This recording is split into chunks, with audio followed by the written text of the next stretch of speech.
views expressed on this program are those of the producers and individuals appearing on this program and do not necessarily reflect the views of the Sun Prairie Media Center staff, its video service providers, or the staff and elected officials of the City of Sun Prairie.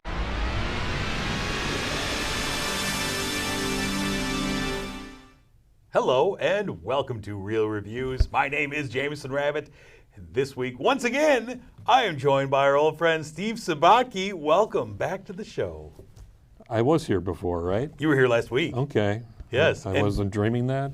Last week we talked about the worst movies of the past year. Yes, we did. Which means this week we finally get to talk about good movies. Yay. The good stuff. Count down our top 10 personal favorite movies of 2023. We'll say top 10-ish.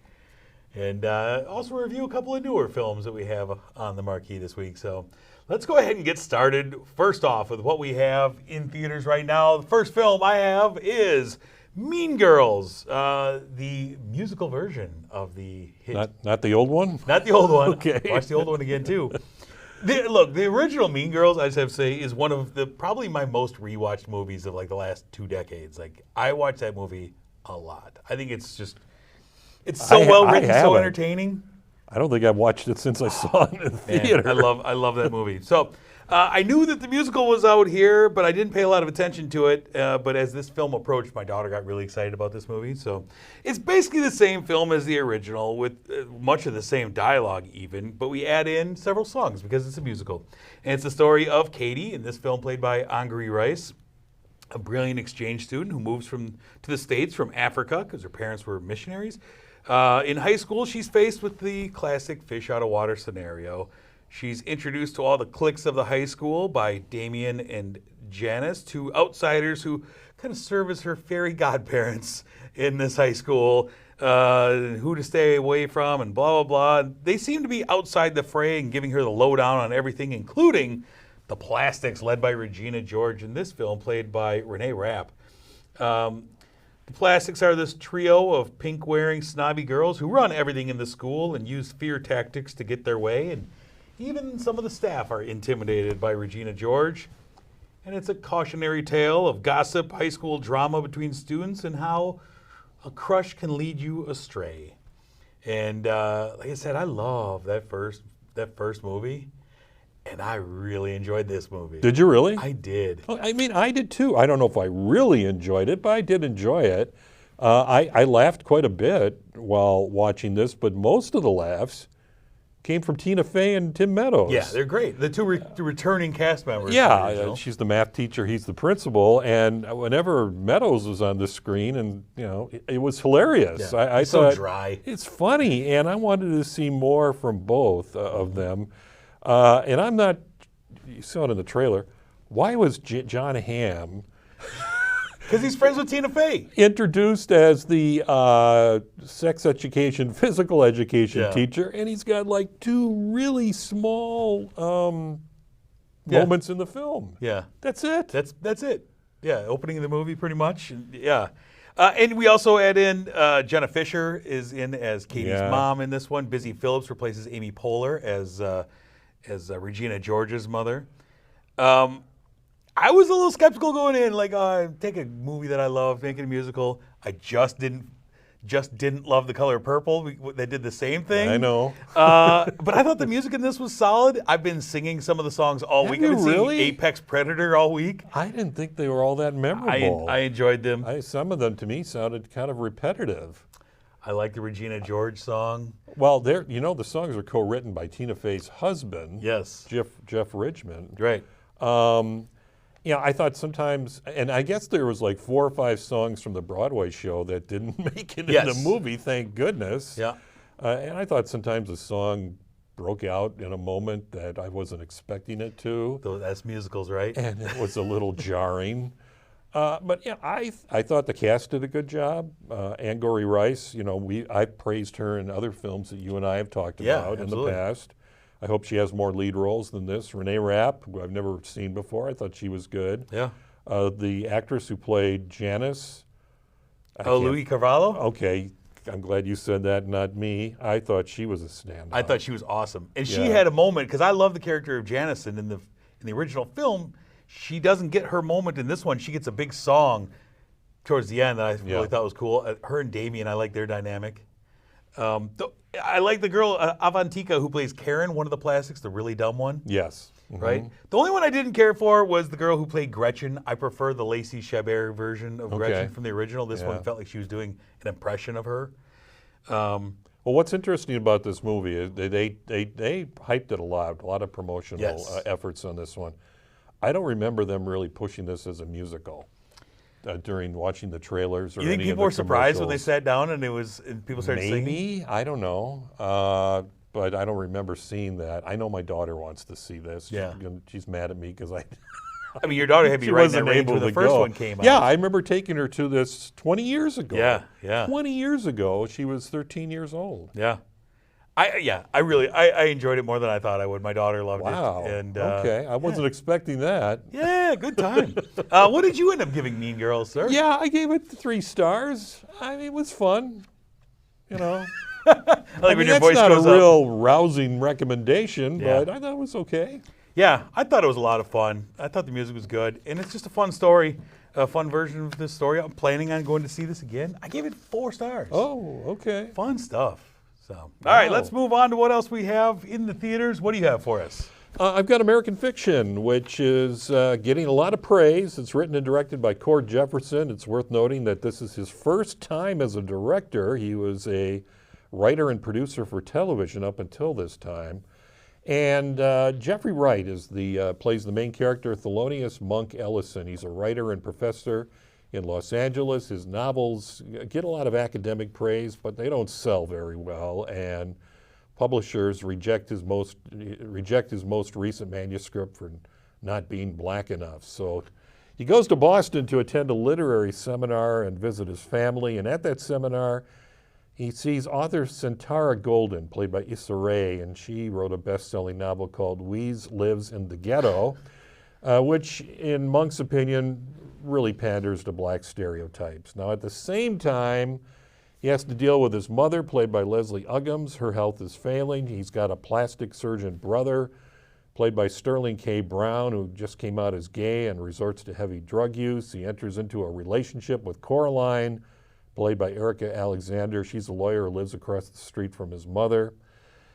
And he's frustrated, personally and professionally. So he, just on impulse, writes a manuscript. He calls it My Pathology.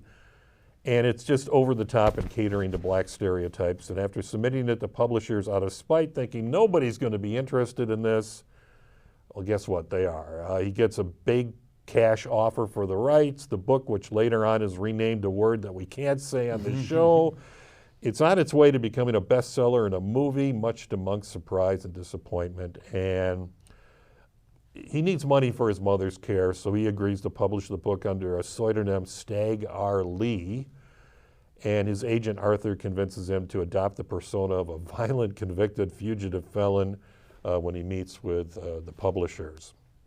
So what I wasn't expecting in this movie was, the pairing of this biting satire with this pretty emotional, heartbreaking family drama involving his mother and his sister and brother. Then on top of that, you get this side story with the romance that's going on between him and the neighbor. And then a side story of the housekeeper is going to marry the mailman. I mean, there is a lot going on in this film. And I just wish there would have been more on the satire end of it. We are simpatico in our thoughts here. Okay. I thought the same thing. I thought it's a really smart, really wry comedy that I wasn't expecting. I think Jeffrey Wright's amazing in everything he does. He's and so good. His disgust at the art that serves the lowest common denominator, I think, and stuff that only reinforces racial stereotypes. I love that part of it. And then, juggling the really heartbreaking stuff with his mother's dementia, and then you bring in romantic angles of not just his character, but the housekeeper's character. And it felt like there was just too much being juggled at once, and I felt like things were falling through the cracks and we were losing some of the really good stuff. And as he kind of pushes the boundaries to well, they're definitely not going to fall for this. They're not going to go for it when I do this. And they're like, oh yeah, no, that's great. I thought that was the best stuff in the movie. And I wish there was more of that. I agree with you 100% on that. I mean, Jeffrey Wright we see him in all these supporting roles. We know who he is. We go, yeah, it's that guy. Yeah. And he's got this lead role now. He's going to be nominated for Best Actor. Yeah. He's not going to win, but he will be nominated. I mean, there was a lot of close-ups of him, and you just see on his face and his physical expressions, there's a lot of conflict that he's going through. Yeah. He needs the money Right. For his mother's care, but he also doesn't want to Sell his soul.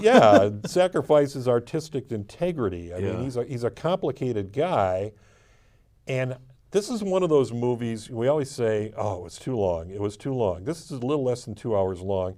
I wish it would have been a little longer I agree. because the ending just kind of comes at, pretty abruptly at the end, and I thought there was a lot of loose ends that didn't get tied And up. I love, like, it sharpens its barbs going after the pseudo-elite, the gatekeepers in Hollywood and in the Yes, literary world. the director of the movie. Yeah, and people who want to be seen as advocates and they're woke on the issues while being just ignorantly blind to everything. I mean, there's one point, there's a literary board of people who are discussing the best movies of the year. Yeah. And the one white lady who's running it has one of my favorite lines in the movie when she says, we need this now's when we need to start listening to black voices. And she's completely ignoring the two in the room. And it's like, God, it's so funny. I want to just give some quick praise to Leslie Uggams, who plays the mother. I was so Yes. surprised to see her in this because I remember when I was a kid, I mean, I'm the old guy, I used to see her on all these variety shows in the 60s. She was a big-time singer back then, and she'd be on Ed Sullivan and Andy Williams, and I'm like, wow, that's Leslie Uggams. And I thought her performance in this was really great. Yeah, it was. It wasn't hokey. No. Playing someone with dementia, it's tough. And you have Sterling K. Brown in here, and I felt like I could have gotten more out of Sterling K. Brown too. I mean, a great actor. It's an enjoyable film.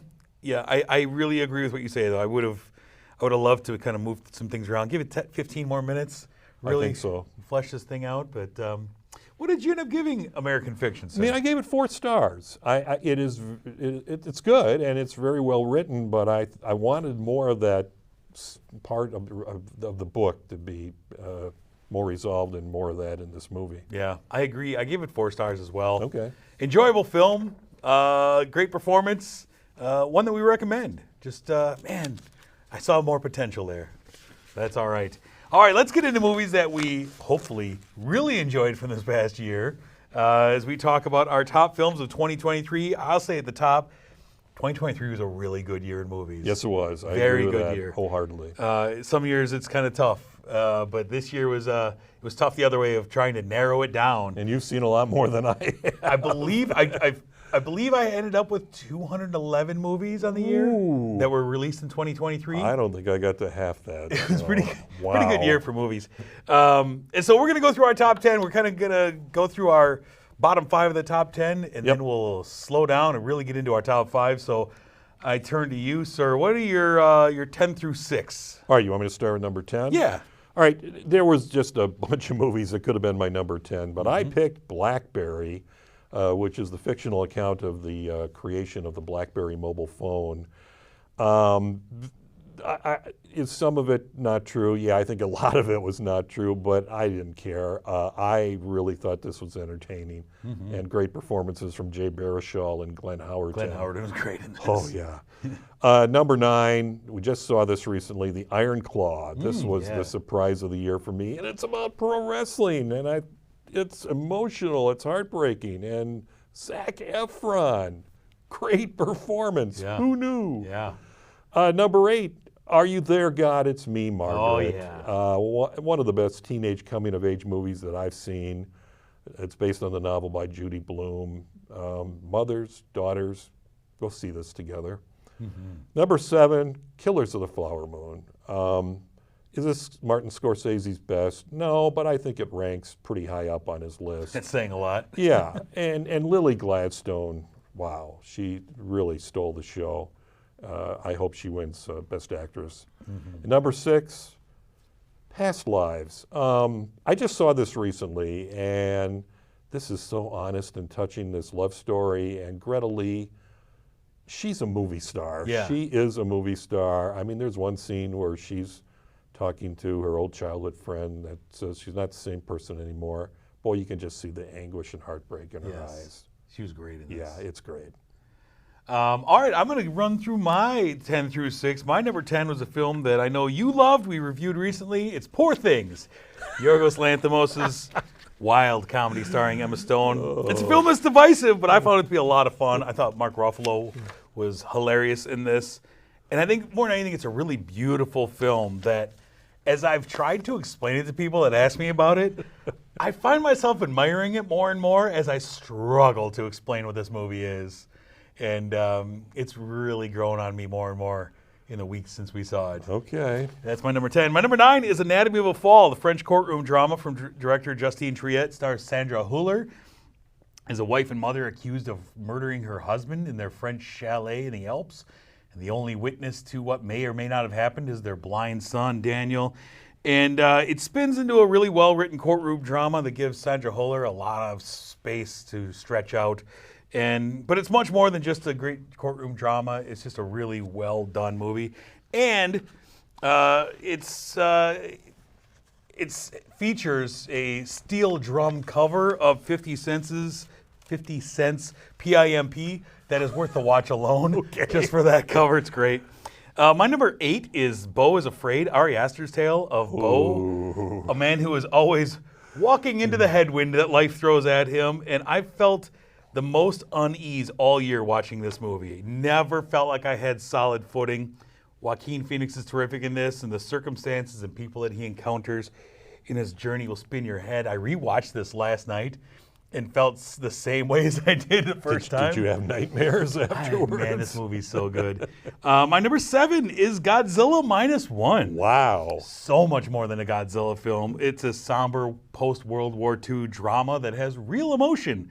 And then a giant lizard arrives, and it's all paired together really effectively. And this is the best Godzilla movie that I've seen. Really unexpected film there. And my number 6 is Godland, the slow burn film from Denmark and Iceland about a Danish priest in the late 1800s who was sent to remote Iceland to open a church.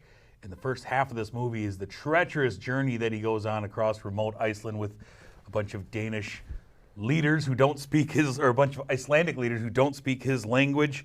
And in the second half, upon arriving at the village, it turns into a very different film, almost a thriller. And it's one of the more beautiful films in its desolation and its bleakness. And it's a film that needs more people watching it because it's really great. So that's my number 6.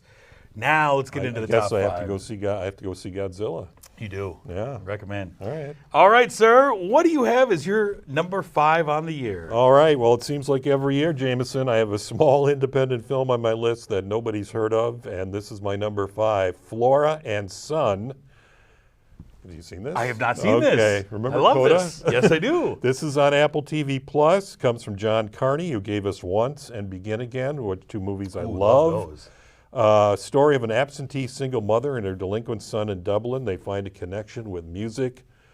Little messy, but it won me over. It's got great performances, especially from Joseph Gordon-Levitt. He's an online guitar instructor. I absolutely love this film. I love everything you're saying about this movie. I can't believe, I think it's just because I don't have Apple TV Plus anymore. Yeah. That's probably why I missed it. Well, that's what Coda was on, too. I know, it's true. I had that at the time, but yeah, I love that because, I mean, Once is one of my favorite films. Wow, Flora and Son, all right.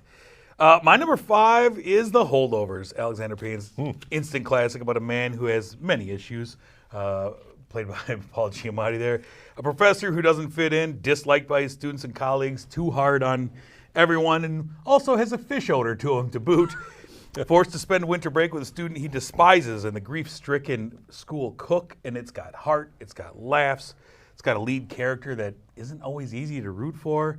It's a really complex film filled with really top-level performances, and a film that became an instant holiday hit for me. Watched it multiple times over the holidays, really rewatchable.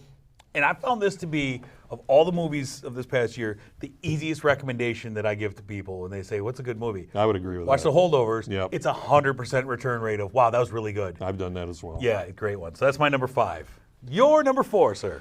All right, well, I watched this with my wife. I loved it. She hated it. Uh-oh. It was Maestro. And yeah, I mean, I wish there would have been more in the film about Leonard Bernstein, the artist, the conductor, the music part of his life. But this story of the relationship between him and his wife, Felicia, I was just fascinated by it, thanks to the remarkable performances by Bradley Cooper and Carey Mulligan. There's a 10-minute segment of Cooper conducting an orchestra in this that almost convinced me that I was watching the real Was that the one thing. kind of in the third act there? Yeah. Yes, that was great. Oh my gosh, it was just unbelievable. And that Macy's Thanksgiving Day parade scene, where they're in their apartment arguing, and then you can see the Snoopy balloon go Snoopy float go by the window. I guess they're going to be talking about that in film schools for quite a bit. I just absolutely love this film. I thought I saw the show where you talked about it. I was let down by it. Yeah. Great performances, great moments, but as a whole, I was disappointed by it. Yeah, but good stuff. That was your number 4? That's 4. My number 4 is Christopher Nolan's newest film, Oppenheimer. You tell me Christopher Nolan's making a film about J. Robert Oppenheimer and the creation of the atomic bomb, and I had the highest levels of anticipation for this movie, and it delivered. Cillian Murphy has one of the most striking presences on film. Yeah, he does. And this film weaves together multiple timelines, as Christopher Nolan loves to do, and it gets into way more about his life than I'd expected. And then, of course, the third act, dealing with the post-war Senate hearings and how this creation really changed who he was. You also have Robert Downey Jr. given a really juicy role, and getting to see this on the IMAX experience of it all was great. And it's a film that I believe really truly needs to be seen on the biggest screen possible. I have it at home. I haven't watched it at home yet. I have it at home too. Yeah, I'm worried about the at-home watch versus the big screen watch, but it's a great movie. It is. I absolutely loved it. So that's my number 4. Your number 3, sir. My number 3 is Air. Oh, Directed by Ben Affleck. It's the movie based about the origin of the Air Jordan shoe by Nike. There really isn't a dull moment in this film. Great performances from the cast, especially Matt Damon, who tries to sign Michael Jordan for the ad campaign. There's an over-the-top, hilarious performance from Chris Messina as Michael Jordan's agent. I love movies about how certain products become so iconic. That's why BlackBerry was on my list. This was a big year for that. And now this one. I hope, but I don't think it's going to happen. This movie deserves a Best Picture nomination. I don't think that's going to get it, though. I don't think it will either. It was released pretty early in the year, and This sometimes was like an April release. you get the people that are voting forget about it. But I loved it. It's a really enjoyable movie. I loved it. Yeah, at the midway point of this year, this was near the top of my list because it's an enjoyable film. The movie that was, I believe, at the top of my list, midway point, is a film you talked about. My number 3 is Past Lives, from director Celine Song. Greta Lee as Nora. It's a love story, a romantic story, unlike anything I've seen. Yep. Every time I thought I knew where this was going, a woman who, and it's told over 12-year chunks of her life, living in South Korea as a child. This guy, Hae Sung, who takes care of her, she moves to the States 12 years later. Finds online that he's been searching for her this whole time. They reconnect. They have this online romance. And she makes the decision of, this isn't good for either of us. We're never going to meet. We need to be able to live our lives.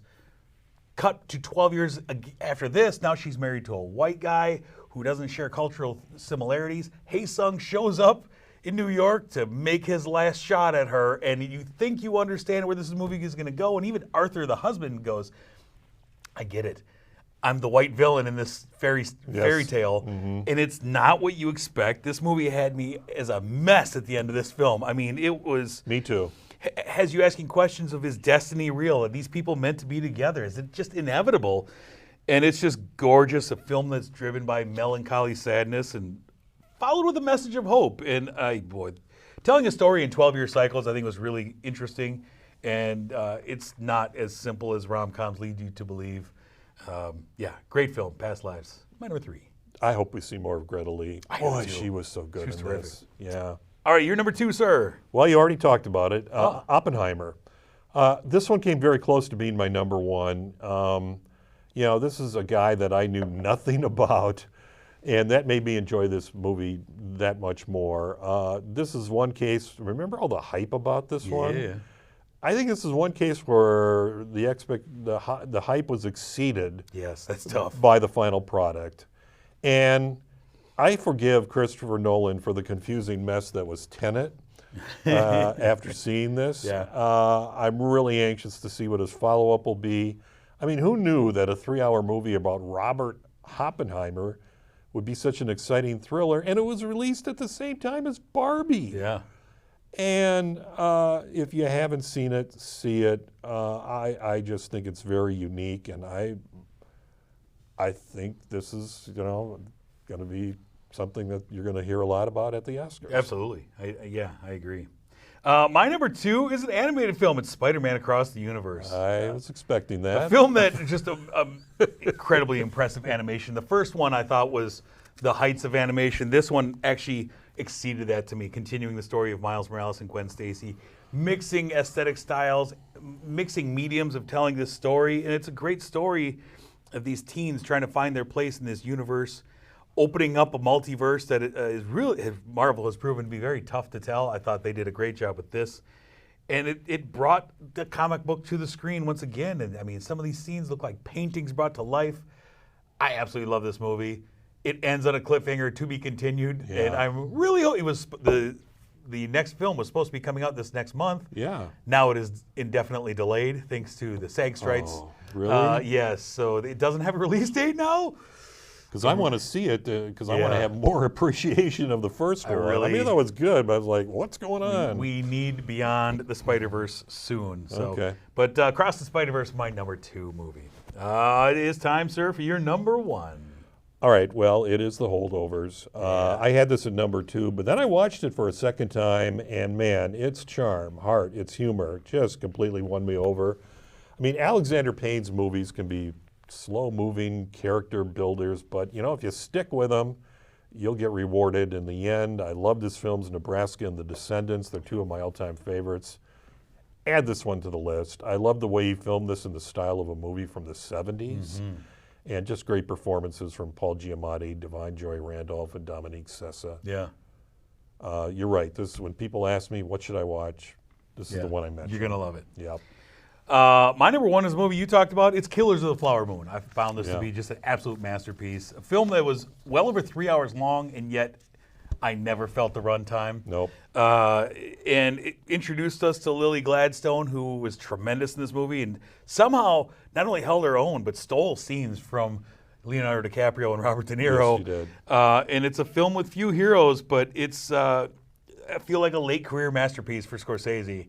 And man, I'm looking forward to rewatching it. It just appeared, I guess, on Apple TV Plus, I think it just which started. I don't have. Yeah, it just started. Yeah, I love this movie. This is another one I believe is going to be a big contender for a lot of awards. Great movie.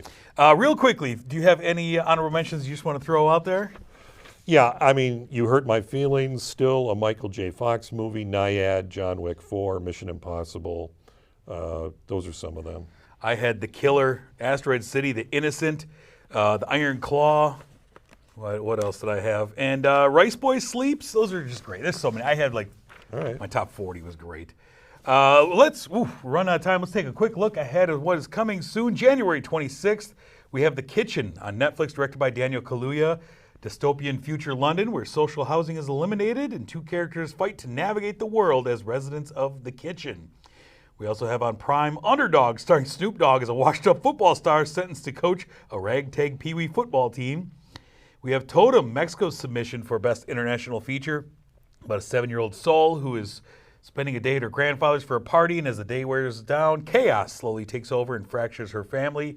Miller's Girl in theaters, a complex writing assignment yields complex results between a teacher and his star student, starring Martin Freeman and Jenna Ortega. And also The Good Mother. Hilary Swank stars as a mother trying to track down the murderer of her estranged son. We want to thank our sponsor, Marcus Theaters, The Palace here in Sun Prairie, for sponsoring the show and showing us all these films. Next week, I'm going to be joined by Dan Presser to talk about ISS and the Book of Clarence and our most anticipated films of 2024. Very exciting stuff. Sir, thank you once again for joining me and watching all these great movies that we get to talk about. It was a very good year. And it was. All right, let's take off. But until next week, I'm Jamison. And I'm Steve. Have a great one.